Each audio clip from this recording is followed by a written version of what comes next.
This small pavilion in the grounds of the Palace of Versailles is a great example of a scene where controlling our marks and the values that we create is going to be really important to create the scene.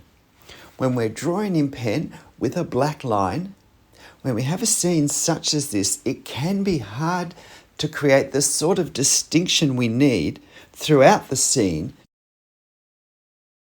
in order to create enough clarity to understand what's happening.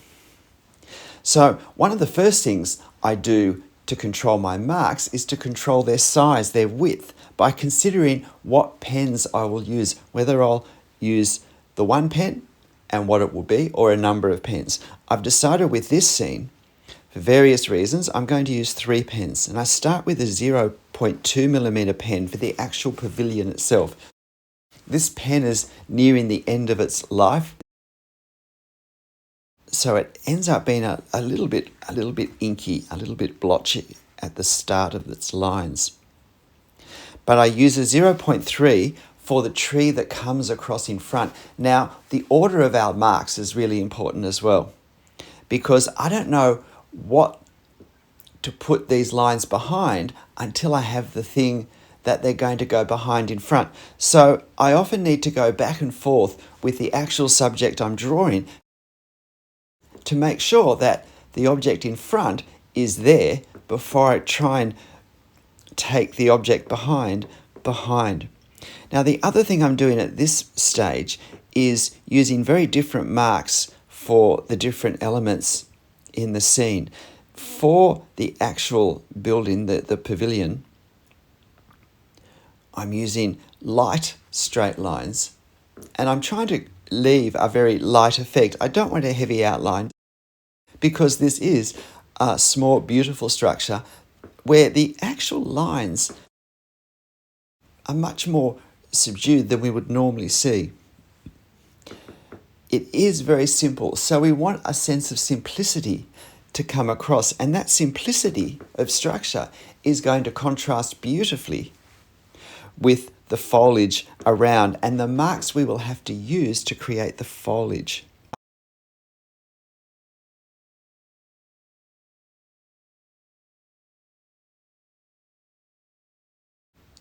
So I'm bouncing back to my 0.3mm pen and trying to add some dark values here, because it's not just the marks we make, but it's the values that we create which will help distinguish one part of this scene to another, one type of tree or foliage structure from another. What we don't want is for this to be a tangle of foliage encircling our pavilion. We want a sense of depth. We want to create a feeling where the objects in front of this building, this structure, feel closer, and the ones that are behind it feel further away. And this is the balance we have to create with our marks and with the values that we create with these marks. Now, by values, I simply mean the darknesses and lightnesses. Now, we can't create the lightest value, which is white. It's where we have to show restraint and leave the paper as is. But by increasing the lines we create and the way we overlap them and the closeness they are to each other, we can start to create, in effect, shades of grey. Notice how I didn't do a straight line across there.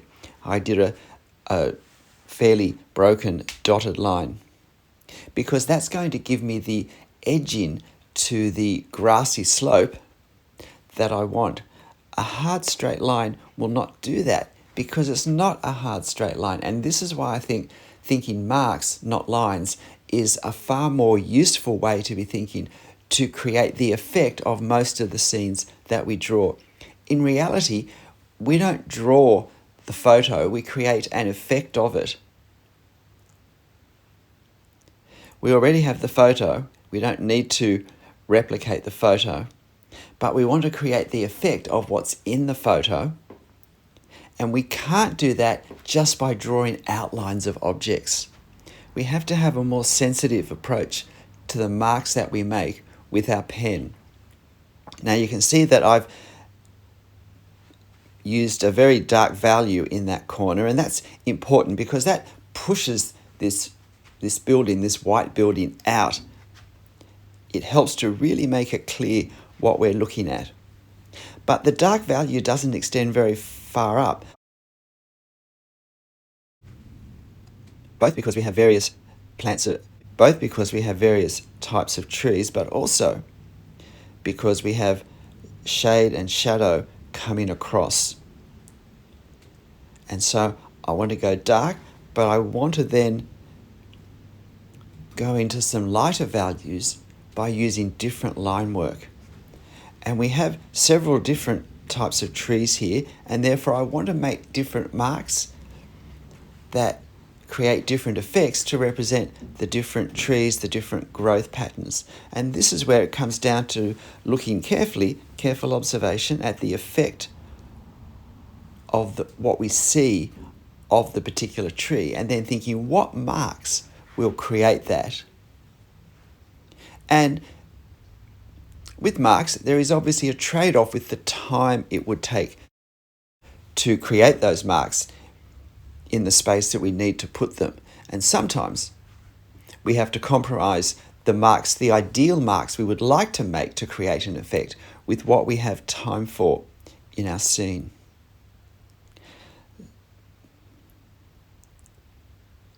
So I'm switching back to a 0.3 when I need to create a lot of darkness at the one time, because a thicker line will create a heavier effect more quickly.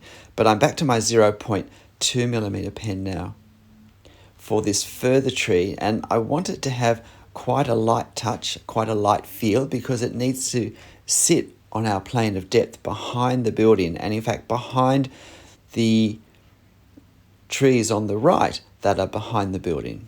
For the furthest tree back, that darker pine that we have, or darker fir tree of some type that we have at the back, I'm going to use my 0.1 millimeter pen.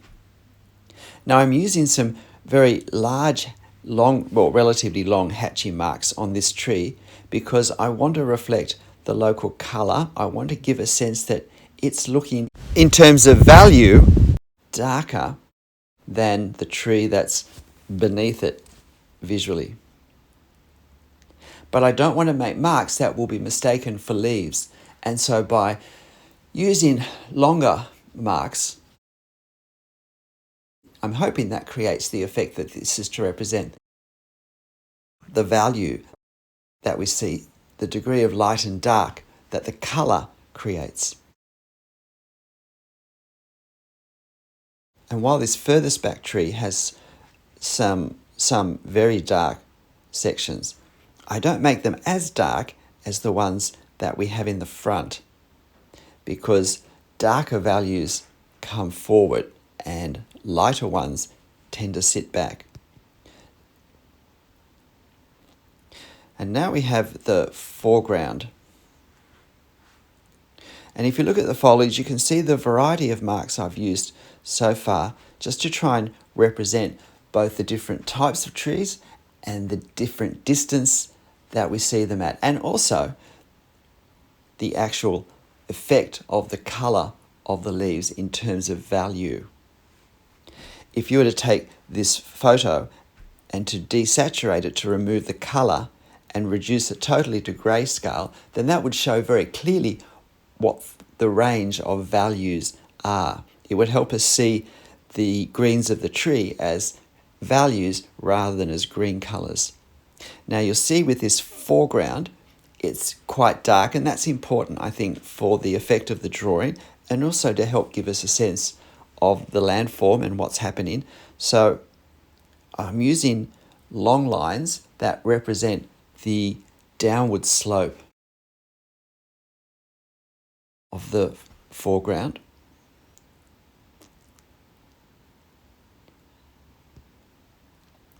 And then I also want to create these small bushes that intrude into that because they sit closer to the front and they're catching the light. So Realizing that I've forgotten the window. When I finished this video, I actually very slightly darkened the windows in the front center of the pavilion. I thought they just read a little bit too lightly, and I didn't want to make them dark. I certainly didn't want to make them black, but I wanted to strengthen visually their impact. And then back to the foreground.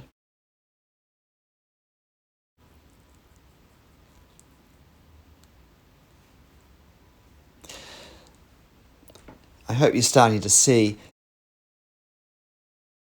the effect that using the variety of marks for our trees and our foliage has in helping to distinguish one tree from another tree, and also to help position their distance from us, because that really is a significant part of this scene.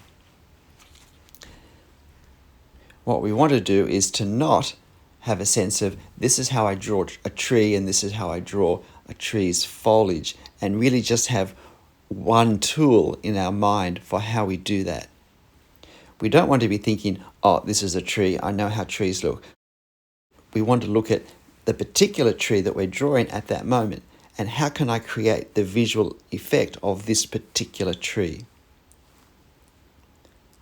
And you can see I'm always thinking, as I'm doing this hatching now with the ground, what is the ground level, slope, direction, movement? Where is it catching shadows?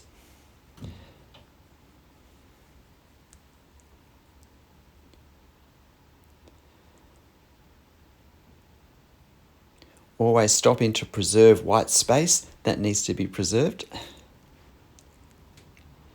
So I'm now bouncing between my pens a little bit, particularly the 0.2 and the 0.3.